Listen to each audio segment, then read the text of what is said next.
Hello guys, welcome to learn E spot channel. So guys, government scheme की series में आज हम लोग पढ़ेंगे अपना पार्ट नंबर 2, जिसमें हम पढ़ेंगे स्वच्छ भारत स्कीम के बारे में। गाइस, स्वच्छ भारत स्कीम गवर्नमेंट की एक बहुत बड़ी फ्लैगशिप स्कीम है, जिसको प्राइम मिनिस्टर मोदी ने काफी जन जन तक पहुंचाने के लिए इसके ऊपर काफी काम भी किया है और अभी भी इसके ऊपर करते हैं। तो इससे रिलेटेड एक क्वेश्चन आप पेपर में एक्सपेक्ट कर सकते हैं कि आपके पेपर में ये पूछा जा सकता है। तो आइए इसको स्टार्ट करते हैं। तो देखिए, सबसे पहले क्या की पॉइंट्स हैं हमारे पास इस स्कीम के तहत। Construction of house hold toilets. जो इस स्कीम का मेन मकसद था वो ये था कि जो टॉयलेट्स हैं जहां पर लोग खुले में शौच करते हैं, ओपन डेफिकेशन फ्री करना है हम लोगों को, उसके तहत हाउस होल्ड टॉयलेट्स ज्यादा से ज्यादा निर्माण किए जा सके। उसके लिए गवर्नमेंट सब्सिडी भी दिया है गवर्नमेंट ने, और एज वेल एज फंड भी प्रोवाइड कराए हैं। उसके बाद कम्युनिटी एंड पब्लिक टॉयलेट्स का डेवलपमेंट। कम्युनिटी मतलब होता है सामुदायिक, जहां पर बहुत सारे लोग जाते हैं, और पब्लिक टॉयलेट्स का निर्माण भी इस योजना के तहत रखा गया था। Solid waste management. होता क्या है, जितने भी सेप्टिक टैंक्स हैं जहां पर भी निस्तारण नहीं हो पाता है इन सब सारी चीजों का, तो वहां पर भी उसको वेस्ट को मैनेज कैसे करना है उस कंपोनेंट को भी इस स्कीम के अंतर्गत रखा गया है। उसके बाद आईईसी मटेरियल। आईईसी मटेरियल क्या होता है? Information, education and communication. यानी लोगों के बीच में जागरूकता हो, लोग उसके बीच में अवेयर हो और उनके बीच में एक संवाद पैदा किया जा सके, और पब्लिक अवेयरनेस को भी ज्यादा से ज्यादा प्रमोट किया जा सके स्वच्छता के लिए। इसके तहत भी ये स्कीम का ये एक प्रमुख कंपोनेंट माना जा सकता है। Capacity building and administrative and office expenses. अब इसके बाद इतनी सारी चीजों को करने के लिए हमें कहीं ना कहीं एडमिनिस्ट्रेटिव कैपेसिटी बिल्डअप करना पड़ेगा, और उनके लिए कहीं ना कहीं ऑफिसेस भी सेटअप करना पड़ेगा। अगर आप किसी भी डिस्ट्रिक्ट में जाएंगे तो आपको एक नोडल ऑफिसर स्वच्छ भारत मिशन का, एसबीएम का, जरूर मिल जाएगा। ठीक है, तो अब इन सारी चीजों के एक्सपेंसेस को बियर करने के लिए भी यहाँ पर फंड्स को रिलीज किया जाता है। उसके बाद बात करते हैं कि इस योजना के ब्रॉड ऑब्जेक्टिव्स क्या थे, यानी what prospective will this scheme covers. तो सबसे पहला था eliminate open defecation free.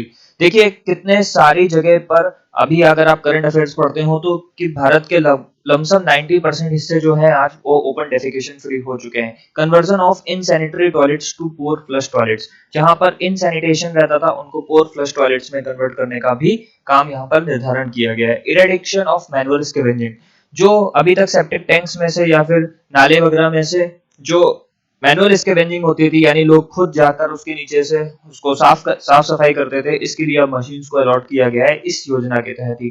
100% collection and scientific processing, disposal, reuse, recycle of municipal solid waste. अब म्यूनिसिपल का जितना भी सॉलिड वेस्ट होता है उसका सबसे पहले तो 100% कलेक्शन किया जाए, उसके बाद उसकी साइंटिफिक प्रोसेसिंग करी जाए, यानी इफ फर्दर वो यूज में आ सकता है कि नहीं आ सकता है, उसका प्रॉपर डिस्पोजल हो, रिसाइकिल किया जा सकता है कि नहीं किया जा सकता है, ये भी इस योजना का एक प्रमुख बिंदु हो सकता है। To bring about a behavioural change. एक बहुत बड़ा चेंजमेंट आप लोगों को भी इस योजना के तहत देखने को मिला होगा कि लोगों के अंदर एक सामाजिक चेंजमेंट देखने को मिला है। अब हर कोई किसी भी प्रकार का अगर वो चिप्स भी खाता है, केला खाता है, तो वो कूड़ा जो होता है उसको डस्टबिन में ही डालता है। तो ये एक बहुत बड़ा बिहेवियरल चेंज हम लोग को भारत की जनता में देखने को मिला है, और हेल्दी सैनिटेशन प्रैक्टिसेस भी अब हम लोग परफॉर्म करने लगे, चाहे वो शहर हो चाहे वो गांव।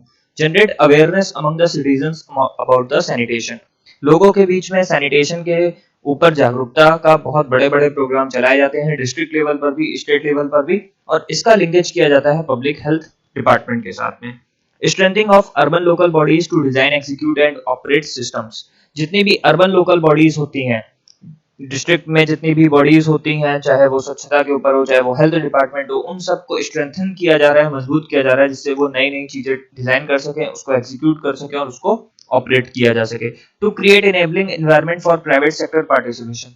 अब अकेले बल पर सरकार तो पूरा सारी चीजें नहीं कर सकती, इसीलिए ज्यादा से ज्यादा प्राइवेट सेक्टर पार्टिसिपेशन को भी लाया जा रहा है, शामिल किया जा रहा है, जिससे कैपिटल एक्सपेंडिचर, ऑपरेशन और मेंटेनेंस का इस योजना के तहत जो भी होगा वो शेयरिंग बेसिस पर ट्रिपल पी मॉडल पर किया जा सकता है। अब आप देख सकते होंगे कि रेलवे स्टेशन पर आजकल जितने भी जो ये स्वच्छता चलाते हैं, साफ सफाई करते हैं, वो सब क्या होते हैं? प्राइवेट वेंडर्स ही होते हैं। प्राइवेट कंपनियां आके अपने लोगों को यहाँ पर डिप्लॉय करती हैं और वही सारा साफ सफाई का काम देखते हैं, इसीलिए आज आपको रेलवे में काफी साफ सफाई देखने को मिलती है।